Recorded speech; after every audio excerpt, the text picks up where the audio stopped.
এই স্মৃতি পুরনো। 2010 সালের পরে আর কোনো আন্তর্জাতিক ম্যাচ গোয়ালিয়রে বসেনি। এরপরে এই জেলায় 2011 সাল থেকে 30,000 ধারণ ক্ষমতার একটি আন্তর্জাতিক মানের স্টেডিয়াম তৈরির কাজ শুরু করা হয়। রাজনীতিবিদ মাধবরাও সিন্ধিয়ার নাম অনুসারে স্টেডিয়ামটির নামকরণ করা হয়।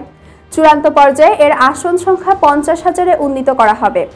আগামীকাল সন্ধ্যা 7:30টায় এই স্টেডিয়ামে হবে প্রথম আন্তর্জাতিক ম্যাচ, সেটি বাংলাদেশ ভারতের 3 ম্যাচ সিরিজের প্রথম টি-20।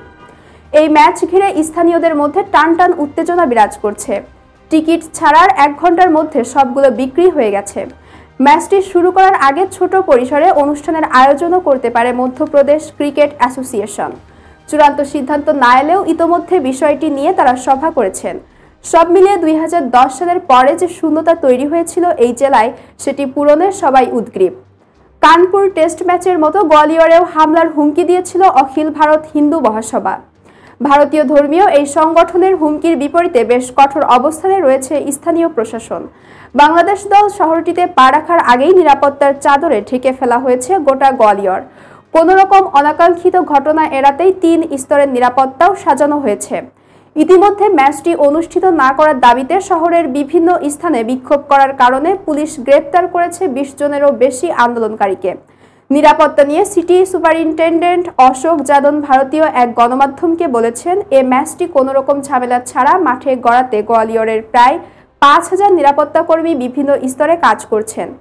এর আগে হিন্দু মহাসভার জাতীয় সভাপতি জয়বীর দর ভরদাজ জানিয়েছেন, গোয়ালিয়রের এই ম্যাচটি বয়কটের জন্য বাড়ি বাড়ি গিয়ে তারা আহ্বান জানাবেন যাতে কেউ এই ম্যাচটি না দেখতে চায়। এদিকে ম্যাচটি ঘিরে বিক্ষোভ মিছিল এবং সামাজিক যোগাযোগ মাধ্যমে উস্কানিমূলক প্রচারণায় নিষেধাজ্ঞা জারি করেছেন স্থানীয় জেলা ম্যাজিস্ট্রেট। এছাড়া আন্তর্জাতিক ম্যাচ আয়োজনে প্রতিবন্ধকতা সৃষ্টি করে অথবা ধর্মীয় উত্তেজনাকে উস্কে দেয় এমন অডিও, ভিডিও, ছবি সহ কোনো ব্যানার, পোস্টার বা উত্তেজক বার্তা বহনকারী কিছু প্রচার করা যাবে না। 5 জনের বেশি একত্র হওয়া, আতশবাজি বহন করা, ছুরি বা বর্ষার মতো ধারালো অস্ত্রপাতি বহন করাও নিষিদ্ধ করা হয়েছে। যে কোনো স্থাপনার 200 মিটার ব্যাসার্ধের মধ্যে কেরোসিন, পেট্রোল ও অ্যাসিড বহনও নিষিদ্ধ করা হয়েছে।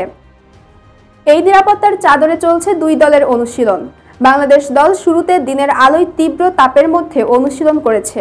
গতকাল ফ্লাড লাইটের আলোতেও অনুশীলন করেছে লাল সবুজের প্রতিনিধিরা। সাদা পোশাকে ভারতের বিপক্ষে লড়াই করতে পারেনি বাংলাদেশ। এবার 20 ওভারের ক্রিকেটে প্রতিযোগিতামূলক ক্রিকেট আশা করছেন সবাই। নাজমুল হোসেন শান্তরা তারা কতটুকু বাস্তবায়ন করতে পারেন সেটি এখন সময়ের অপেক্ষা। গোয়ালিয়রে প্রথম টি-20 শেষে 9 অক্টোবর দিল্লিতে দ্বিতীয় ও 12 অক্টোবর হায়দ্রাবাদে তৃতীয় টি-20 অনুষ্ঠিত হবে। দর্শক, এই ছিল এখনকার মতো। পরবর্তী সংবাদ দেখার আমন্ত্রণ জানিয়ে এখানেই শেষ করছি। ধন্যবাদ।